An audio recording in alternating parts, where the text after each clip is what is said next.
September 19th, 1918. The Meuse-Argonne offensive. The largest military operation in United States history was about to begin, and somewhere in the muddy, blood-soaked trenches of northeastern France, a 23-year-old soldier from Kentucky was loading shells into a weapon that the German Empire had officially declared a war crime. His name was Sergeant Thomas William Harper, and in his calloused hands he held a Winchester Model 1897 pump-action shotgun. The weapon was so feared by German soldiers that just 4 months earlier, on September 19th, the German government had filed an official diplomatic protest with the United States, demanding that the use of shotguns in warfare be immediately discontinued. They called it an inhumane weapon, a violation of the laws of war. They threatened to execute any American soldier captured while carrying one. The irony was not lost on the American High Command. The same German military that had pioneered the use of poison gas at Ypres, that had burned villages and executed civilians in Belgium, that had introduced flamethrowers to the battlefield, was now complaining about shotguns.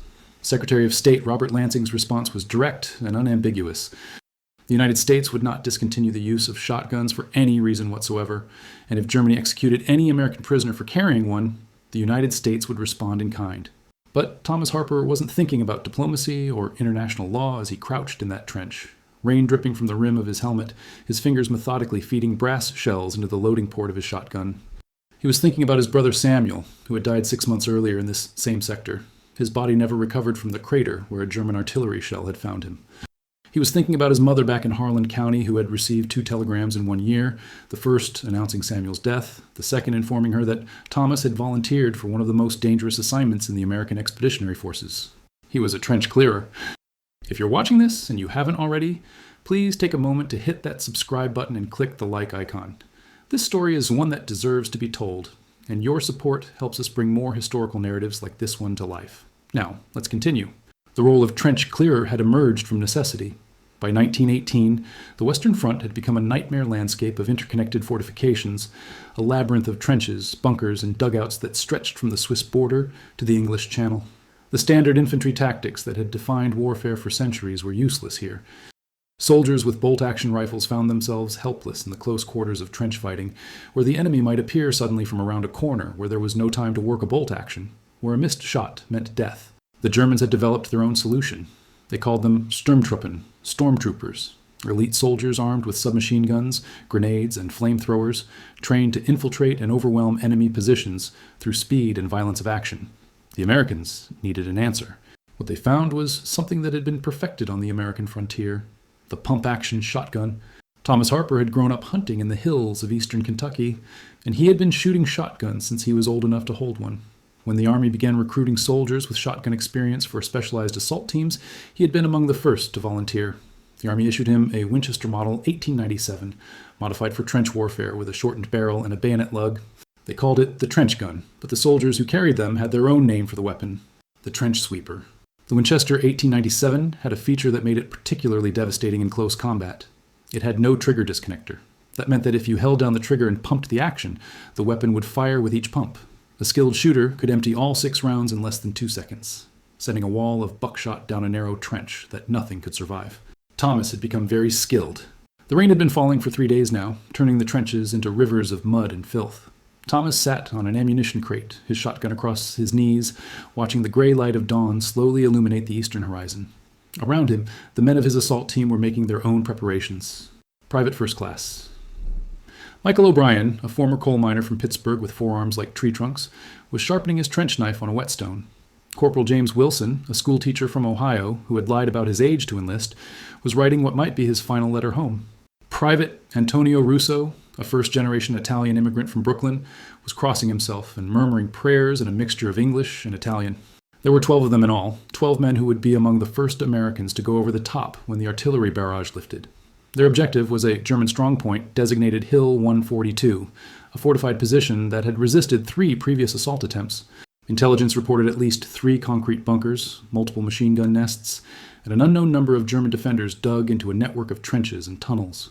The previous assault teams had been cut down before they reached the German wire. Lieutenant Edward Collins appeared at the entrance to their dugout, his face pale beneath the grime. He was 25 years old, the son of a Boston banker, and he had been in France for exactly 47 days.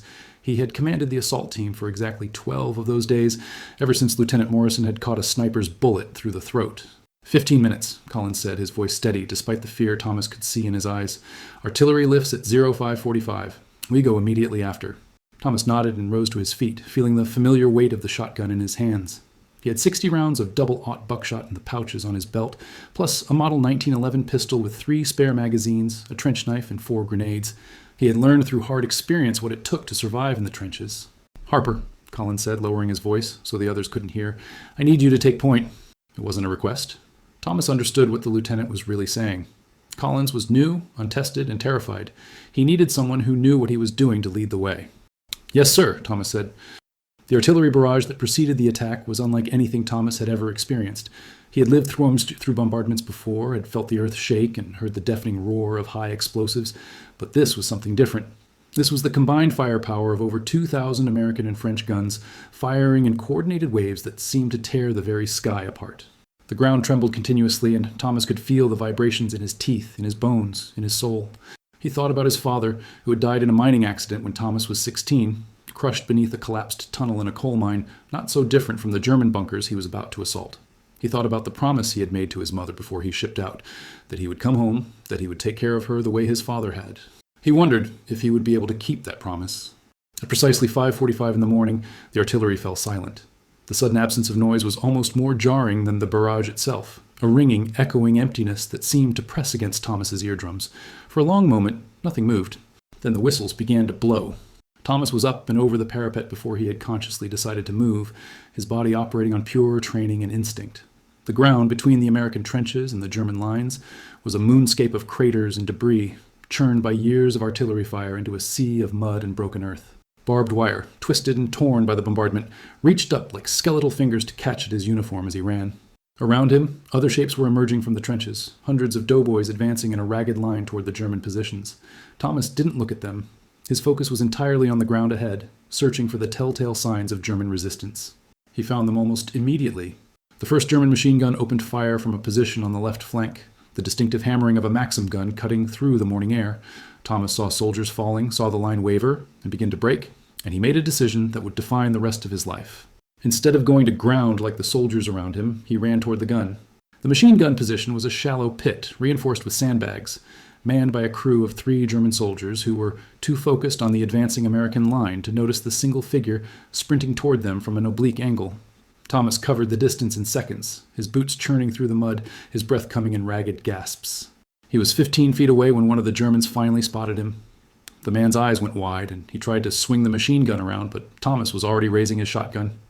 The first shot took the gunner in the chest, a tight pattern of 9 lead pellets that punched through his field gray uniform and sent him tumbling backward into the mud. Thomas pumped the action without breaking stride, the empty shell casing spinning away into the mist. The second German was reaching for his rifle when Thomas fired again, the buckshot catching him in the shoulder and spinning him around. The third German threw up his hands and screamed something in German that Thomas couldn't understand over the ringing in his ears. Thomas didn't shoot him. He gestured with the shotgun, pointing toward the American lines, and the German understood. He scrambled out of the pit and began running toward the rear, his hands still raised above his head. The entire engagement had taken less than 5 seconds. O'Brien and the rest of the assault team caught up to Thomas a moment later, their faces a mixture of fear and exhilaration. Lieutenant Collins was pale but steady, his pistol in his hand. "Good work, Harper," Collins said, and there was something new in his voice, a respect that hadn't been there before. "Machine guns down," Thomas said, "but there are more ahead. I can hear them." He was right.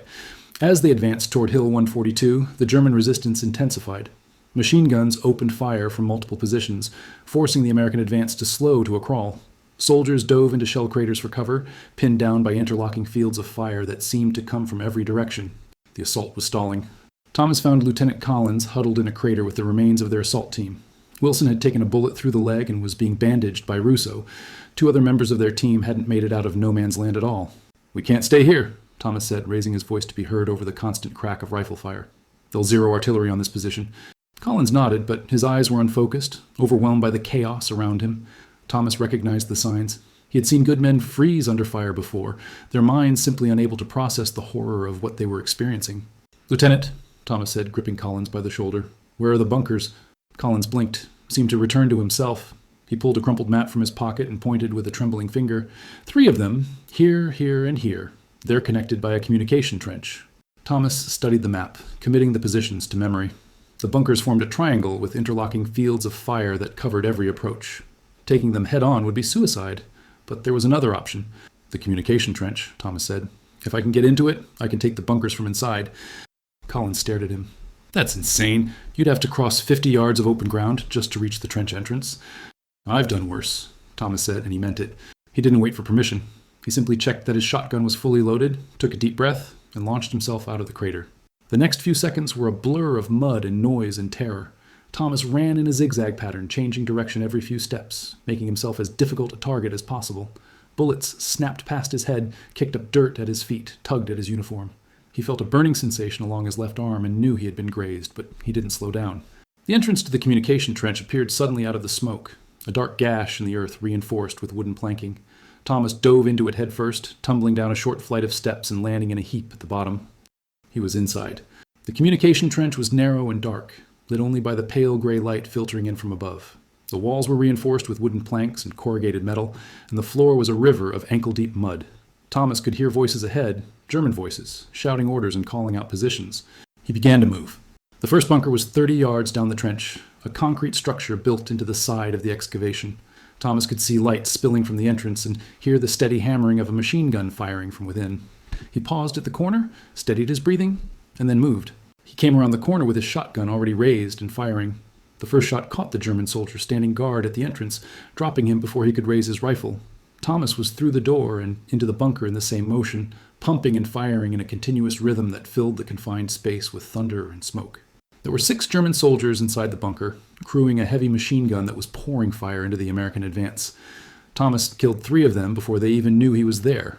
The 4th managed to pull his pistol, but Thomas was faster, his shotgun blast taking the man off his feet. The 5th and 6th threw themselves behind the machine gun, using the heavy weapon as cover. Thomas's shotgun clicked empty. He didn't hesitate. He dropped the Winchester and drew his pistol in one smooth motion, the model 1911 coming up and firing before the 2 Germans could recover. 7 shots, and then silence. Thomas stood in the center of the bunker, his chest heaving, his ears ringing, surrounded by the evidence of what he had just done. The smell of cordite and blood filled his nostrils, and for a moment he felt nothing at all. Then he began to reload his shotgun. The second bunker was 50 yards further down the communication trench, and the Germans there had heard the shots. They were ready for him, or at least they thought they were. 2 soldiers had taken up positions at the trench junction, their rifles pointed toward the sound of the gunfire. They were expecting an attack from the direction of the first bunker. They weren't expecting Thomas to come at them from above. He had climbed out of the trench 30 yards back, pulled himself up and over the lip of the excavation, and crawled through the mud and debris until he was directly above the second bunker. Now he dropped into the trench behind the 2 German guards, his shotgun already firing, before his feet touched the ground. The guards went down. Thomas stepped over their bodies and moved toward the bunker entrance. Inside, he found a scene of controlled panic. A German officer was shouting into a field telephone, trying to call for reinforcements. 3 other soldiers were gathering ammunition, preparing to defend against an attack they expected to come from the trench. They never saw Thomas enter through the rear door. The officer was the first to fall, the shotgun blast catching him square in the back. The soldiers turned their faces masks of shock and terror, and Thomas was among them like a wolf among sheep. Pump, fire, pump, fire, pump, fire. 18 seconds, 6 shots. The second bunker was clear. Thomas paused only long enough to grab a German stick grenade from a dead soldier's belt before continuing toward the third bunker. He could hear more shooting now, closer, and he realized that the American assault must be gaining ground. The suppressing fire from the bunkers had stopped, and without it, the advancing soldiers could finally move. He needed to finish this before the Germans could regroup. The third bunker was the largest of the 3, a reinforced concrete structure that served as the command post for the entire defensive position. Thomas could see German soldiers moving inside, shadows against the flickering light of oil lamps. He counted at least 10 of them. Too many for a direct assault. Even with his shotgun fully loaded, he couldn't take 10 armed men in a confined space, not without getting killed. But he had the grenade.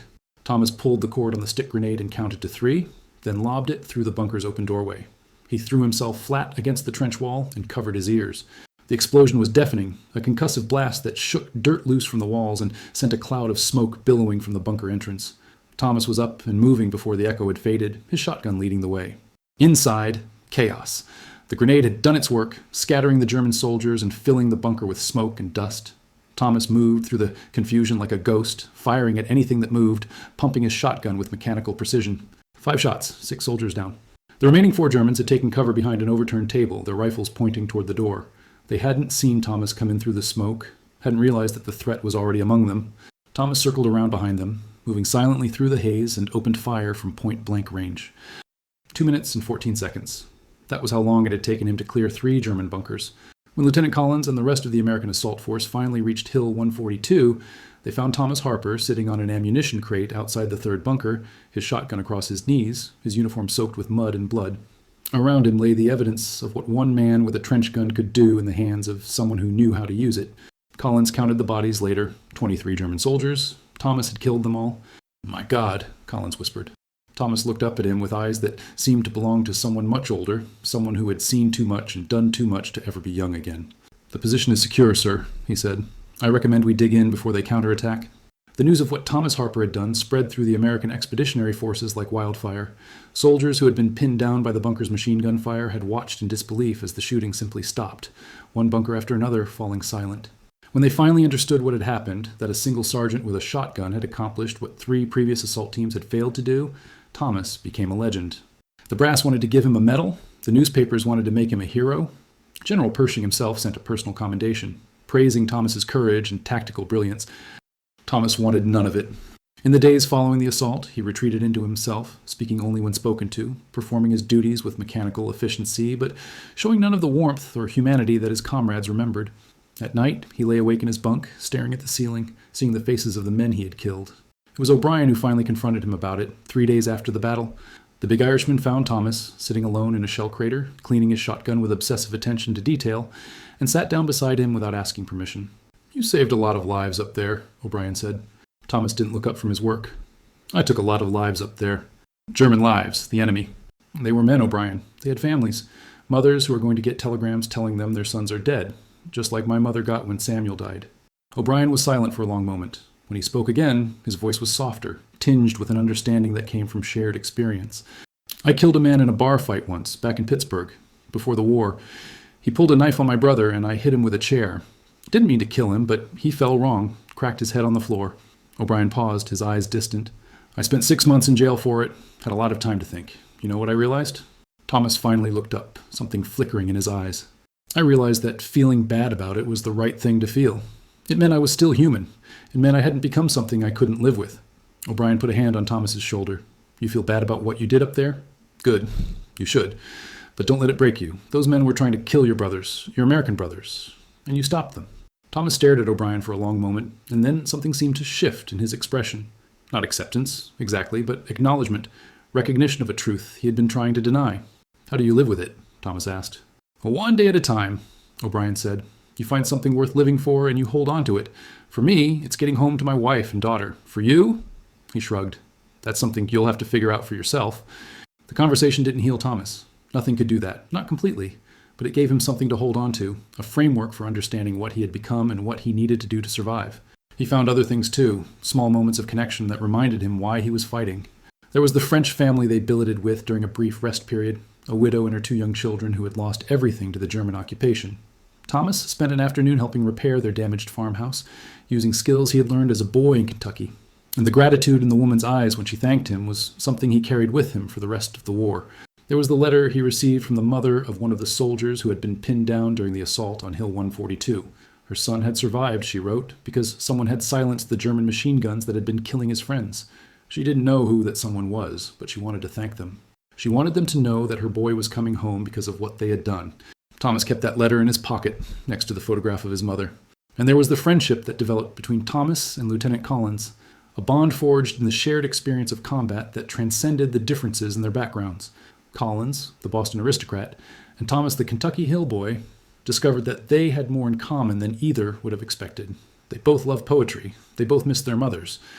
They both wondered what kind of men they would be when the war was over, if they lived that long. It was Collins who first suggested that Thomas apply for officer candidate school. "You have a gift for this, Harper," Collins said one evening, as they shared a bottle of wine liberated from an abandoned German headquarters. "Not just the fighting, the leading. The men follow you because they trust you. That's not something that can be taught." Thomas shook his head. "I'm just a sergeant, Lieutenant. I'm not officer material." Says who? "Your father was a coal miner, wasn't he? And you're 10 times the soldier that most of the academy graduates I've served with could ever hope to be." Collins leaned forward, his expression serious. "After this war is over, the Army is going to need men like you, men who know what combat is really like, men who can lead from the front." Thomas didn't answer, but he thought about it. He thought about it a lot in the weeks that followed as the Meuse-Argonne offensive ground on and the American forces pushed deeper and deeper into German-held territory. The fighting was brutal and relentless. Thomas and his assault team were in the thick of it every day, clearing trenches and bunkers, leading the way for the infantry that followed. Thomas lost count of the number of engagements he fought, the number of German soldiers he killed. The number stopped meaning anything. All that mattered was keeping his men alive and completing the mission. O'Brien took a bullet through the shoulder in early October, a wound that should have sent him home but didn't because the army needed every man it could get. Rousseau was killed by a sniper on October 15th, his death so sudden and unexpected that Thomas didn't fully process it until days later. Wilson lost 3 fingers to a grenade fragment and was evacuated to a hospital in Paris. By the end of October, Thomas was one of only 4 original members of his assault team still on the line. But the Germans were weakening.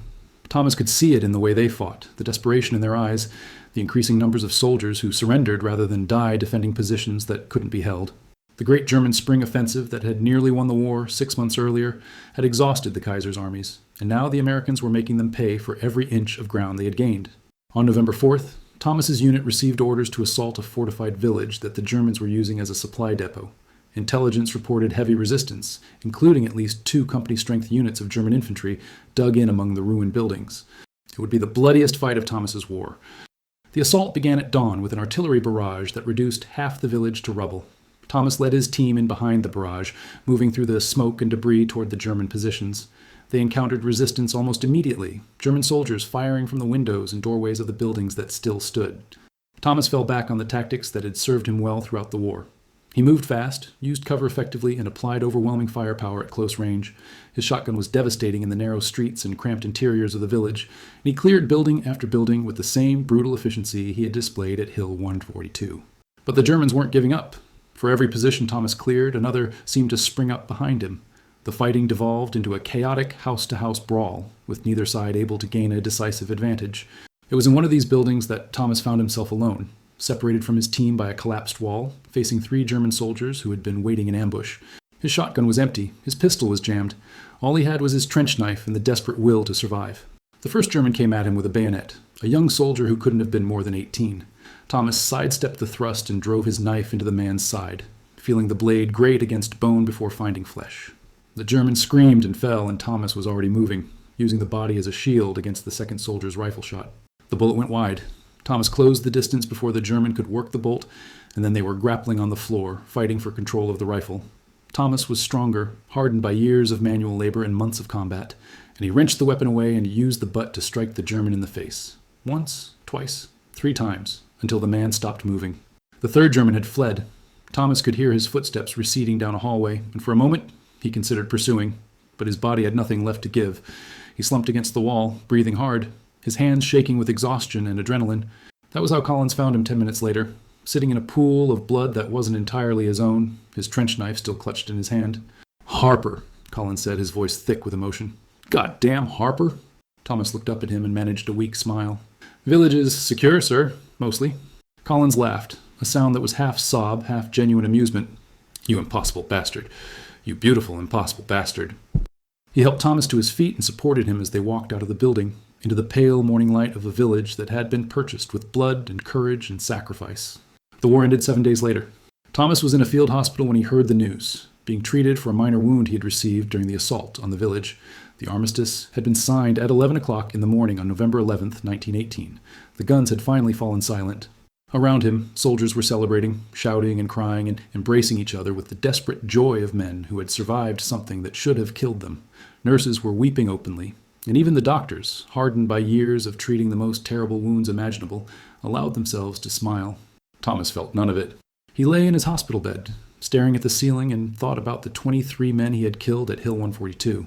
He thought about the dozens more he had killed in the months that followed. He thought about Samuel, whose body was still buried somewhere in the mud of France, and about Rousseau, who had died believing that his sacrifice meant something. Had it meant something? Thomas didn't know. He wanted to believe it had, wanted to believe that the world would be different now, that the war to end all wars had actually ended something. But there was a part of him, a dark and cynical part that had been born in the trenches and would never fully die, that suspected otherwise. Men would always find reasons to kill each other. That was the bitter truth he had learned in France. The only question was whether the men doing the killing could live with themselves afterward. Collins visited him that evening, bringing a bottle of champagne that he had liberated from a German officer's quarters. To victory, Collins said, raising the bottle. Thomas shook his head. To survival, he corrected. Collins considered that for a moment, then nodded. To survival, he agreed, and took a long drink. They talked for hours that night, about the war and what it had cost them, about the future and what it might hold. Collins was going back to Boston, to a job in his father's bank and a fiancée who had been waiting for him since 1917. Thomas was going back to Kentucky, to a mother who had already lost one son and would finally get the other one home. What are you going to do? Collins asked. Thomas thought about it. I don't know, he admitted. I've spent 2 years learning how to kill people. I'm not sure I know how to do anything else anymore. You could stay in the army, Collins suggested. They'd make you an officer in a heartbeat. Hell, they'd probably make you a captain. Maybe, Thomas said. But even as he said it, he knew he wouldn't. He had seen enough of war to last a lifetime. What he wanted now was peace, quiet, and the chance to forget. He wouldn't get it, of course. No one who had been through what he had been through ever really got to forget. But he could try. Thomas Harper was discharged from the United States Army in March of 1919 with the rank of sergeant and a chest full of medals that he never wore. He returned to Harlan County, Kentucky, and found work in the coal mines where his father had died, joining the Union and eventually becoming a foreman. He never married. He said once to a friend who asked that he had seen too much death to bring children into the world. The friend didn't press the matter. But Thomas did find a way to make peace with what he had done in France. In 1922, he began visiting the families of the men who had served under him, the ones who hadn't come home. He traveled across the country on his own dime, from Pittsburgh to Brooklyn to a small town in Ohio, and he sat with mothers and fathers and widows and told them about their sons and husbands. He told them how brave they had been, how much they had sacrificed, how they had died as heroes defending their country. He didn't tell them about the mud and the blood and the screaming. He didn't tell them about the fear and the desperation and the terrible things that men do to each other in war. He gave them the story they needed to hear, the story that would let them sleep at night. It was the least he could do. The visits took something out of him, each one a reminder of the price that had been paid for victory. But they also gave him something, a sense of purpose that he had been lacking since he came home. He was keeping their memory alive, ensuring that the men who had died in France would not be forgotten. It was the only kind of redemption he knew how to find. Collins wrote to him occasionally, letters from Boston that spoke of bank meetings and dinner parties, and a world that seemed impossibly far from the trenches of France. In 1925, Collins invited Thomas to his wedding, and Thomas made the journey north to serve as his best man. They stood together in a church in Back Bay, two men who had once been through hell together, and watched as Collins married a woman who had never known war and never would. Do you think about it? Collins asked afterward, as they stood on the steps of the church while the wedding guests filed past. France, the fighting. Thomas nodded. Every day. Does it get easier? Thomas considered the question carefully before answering. Not easier, he said finally, but different. You learn to carry it. You find ways to make it mean something. Collins was quiet for a long moment. I think about Hill 142 sometimes, he said. What you did there. How many lives you saved. And how many I took. Yes, Collins agreed. That too. But Harper, listen to me. The men you killed were trying to kill us. They were manning machine guns that were cutting down American soldiers by the dozens. What you did, going into those bunkers alone, it was the bravest thing I've ever seen anyone do. And because of it, hundreds of men went home to their families who otherwise would have died in that mud. Thomas didn't respond, but something in his expression softened. It was a truth he had struggled to accept, the idea that what he had done in France might have been necessary, might even have been right. He wasn't sure he would ever fully believe it. But hearing it from Collins, a man he respected and trusted, made it a little easier to carry. Thank you, Edward, Thomas said. It was the first time he had used Collins' first name. Collins smiled. Thank you, Thomas, for everything. They embraced then, two men who had survived something that should have killed them both. And when they parted, there were tears in their eyes. Thomas returned to Kentucky that night, and he never saw Collins again. Collins died in 1929, killed in a car accident that also claimed the life of his wife. When Thomas heard the news, he wept for the first time since France. But he kept going. That was what you did when you had survived. You kept going. The years passed. The Great Depression came and went, and Thomas watched as the mines closed and the people of Harlan County suffered. He did what he could to help, using his union connections to organize relief efforts and his own savings to support families who had nothing. When the Second World War began, Thomas was too old to fight, but he trained the young men who were heading overseas, teaching them the same lessons he had learned in the trenches of France. He showed them how to move under fire, how to clear a room, how to stay alive when everything was trying to kill them. Some of them came back, some of them didn't. Thomas Harper died in 1963 at the age of 68. He was found in his bed by a neighbor who had noticed that his lights hadn't come on for 2 days. The doctor said it was his heart. In his pocket, they found 2 items, a photograph of his mother, faded with age, and a letter from a woman in Philadelphia, thanking him for the shotgun ammunition that her son had needed during the assault on Hill 142. The letter was 45 years old. At his funeral, an honor guard fired a 21-gun salute and a bugler played taps as they lowered his casket into the ground. A handful of old men in American Legion caps stood at attention, the last survivors of the unit that had fought alongside Thomas in the Meuse-Argonne. One of them, a man named Murphy, who had been a private in Thomas's assault team, spoke at the graveside. "Thomas Harper was the bravest man I ever knew," Murphy said, his voice cracking with age and emotion. "He saved my life at Hill 142, saved a lot of lives, and he never bragged about it, never asked for recognition. He just did his job and came home and tried to live a good life." Murphy paused, gathering himself. "The Germans called our shotguns a war crime," he continued. "They said it was inhumane to use them, but I'll tell you what was inhumane. Sending boys into machine gun fire with rifles, they couldn't aim fast enough to save themselves. Making them charge across open ground into certain death, that was inhumane." He looked down at the casket, at the flag draped over it, and shook his head slowly. "Thomas Harper took that shotgun and he did something about it. He went into those bunkers alone because someone had to, and he came out alive because he was the best there ever was. He wasn't proud of it. He never forgot what it cost him. But he did it, because that's what soldiers do." Murphy straightened, raised his hand in a salute, and held it there as the bugler finished playing. "Goodbye, Sergeant Harper," he said. "You can stand down now. You've earned it." The men and women of Harlan County turned out by the hundreds for Thomas Harper's funeral, people whose fathers and grandfathers had worked alongside him in the mines, people whose sons and brothers he had trained before sending them off to another war. They lined the streets as the procession passed, and many of them saluted, though most had never served a day in uniform. They were honoring a hero, a man who had done terrible things in service of a greater good and who had spent the rest of his life trying to make sense of it. In the end, that's all any of us can do. We carry our burdens, we try to make meaning from our suffering, and we hope that when we're gone, someone will remember that we tried. Thomas Harper never forgot the 23 men he killed at Hill 142. He carried their faces with him until the day he died, a weight that never lifted, a debt that could never be repaid. But he also never forgot the men he saved, the soldiers who went home to their families because of what he did, the children who were born because their fathers survived the war, the generations that followed, living lives that were possible only because Thomas Harper had the courage to run toward the guns when everyone else was running away. That was his legacy, not the killing but the saving, not the violence but the love that motivated it. When the German government protested the American use of shotguns in 1918, they called it inhumane. They threatened to execute any soldier captured while carrying one. Thomas Harper would have laughed at that. He did laugh at it, according to the men who served with him. He laughed, and then he loaded his Winchester 1897, and he went out and changed history. Because that's what heroes do. They don't ask for permission. They don't wait for orders. They see what needs to be done, and they do it, regardless of the cost. Thomas Harper paid that cost every day for the rest of his life. But he never regretted it. He couldn't, because the alternative was unthinkable. The alternative was letting his brothers die. And Thomas Harper, the Kentucky boy with the trench gun, would never have allowed that. Not while he had breath in his body and shells in his shotgun. Not ever. So here's to Sergeant Thomas William Harper, United States Army, the man who cleared 3 bunkers in 2 minutes, the man who turned a weapon of war into an instrument of salvation, the man who carried his scars with quiet dignity until the day he died. Here's to the heroes we remember and the ones we've forgotten. Here's to the price of victory and the men who paid it. Here's to war and the terrible things it makes us do. And here's to peace and the hope that one day we won't need men like Thomas Harper anymore.